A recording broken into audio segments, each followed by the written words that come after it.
Oke, baik. Selamat malam semuanya. Terima kasih sudah hadiri rapat pada malam hari ini.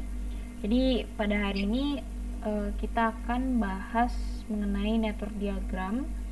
Jadi setelah kita bahas mengenai pembagian atau breakdown dari project kita ini, kita dapatkan aktivitas dan estimasi durasi di dalam proyek kita ya.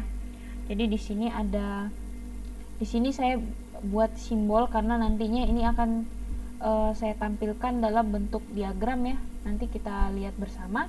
Jadi ada aktivitas-aktivitas yang sesuai dengan WBS kemarin ya yang sudah kita buat.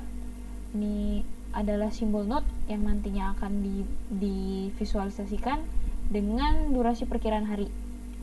Jadi contohnya di sini ada aktivitas inisialisasi proyek dan menunjuk manajer proyek, itu durasi perkiraan harinya itu sehari dan yang lain-lain. Ini jadi ada total sekitar hampir 20 aktivitas. Jadi ini kita buat bentuk visualisasi. Jadi network diagramnya seperti ini. Di node ini itu kita gambarkan dalam lingkaran dengan proses antar node itu merupakan kita simbolkan menjadi huruf dengan durasinya. Di kalau AA sama 1 berarti antara start ke node 1 ini ada proses AA yang durasi waktunya itu diestimasikan 1 hari dan seterusnya sampai ke proses R ke node 15. Nah, jadi berdasarkan network diagram ini kita bisa dapat 8 jalur, 8 path untuk sampai dari awal, dari start sampai ke 15. Jadi mungkin di sini saya perbesar ya supaya terlihat. Nah, jadi alurnya ini ada 8. Jadi ada yang dari sini naik, kemudian dari sini dan seterusnya sampai yang terakhir ada 8. Nah, jadi dari perhitungan jarak jalur ini kita bisa lihat bahwa ada 2 yang punya panjang jalur yang sama ya. Ada path yang pertama sama path yang ketiga. Nah, kita anggap bahwa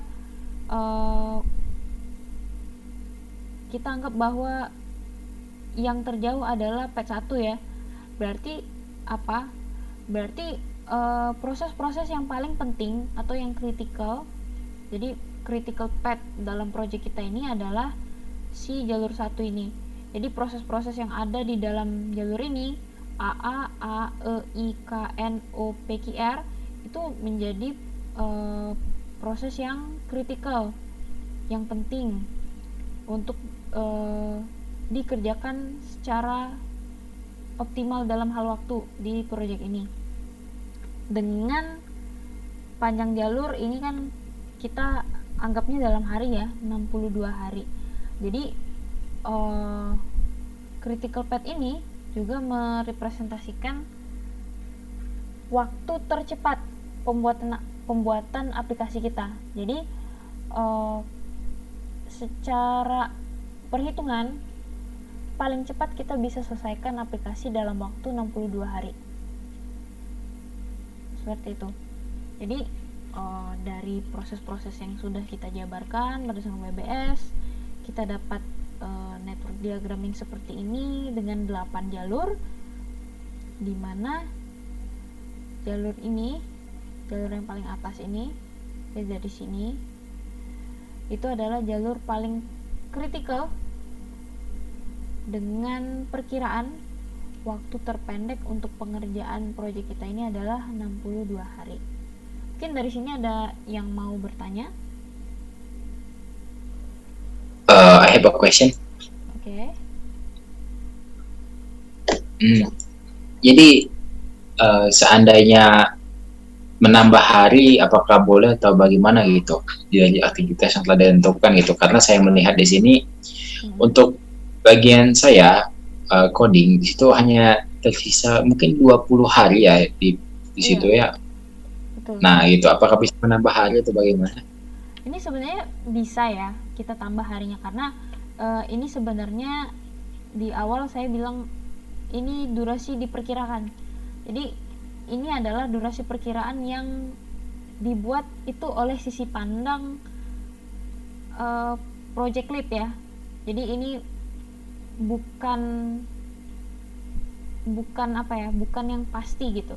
Jadi estimasi saya awalnya itu 20 hari dan ini sebenarnya bisa bertambah atau berkurang tergantung nanti kita nego ya dari tim development itu bagaimana supaya nanti kita bisa tambahkan nih nanti di sini.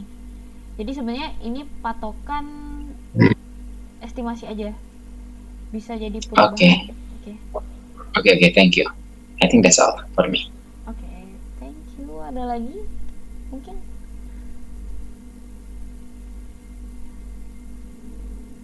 Mungkin cukup ya. Jadi kesimpulannya dari BBS yang kita susun kemarin itu kita udah buat jabarkan proses-prosesnya, kita buat network diagramnya, kemudian kita sudah dapat critical path-nya dan durasi tercepat untuk pengerjaan si project ini.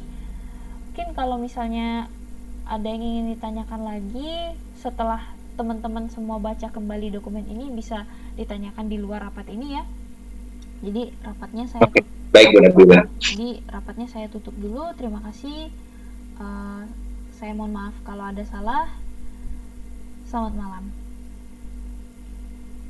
Selamat malam Bu Nabila, terima kasih. Selamat malam.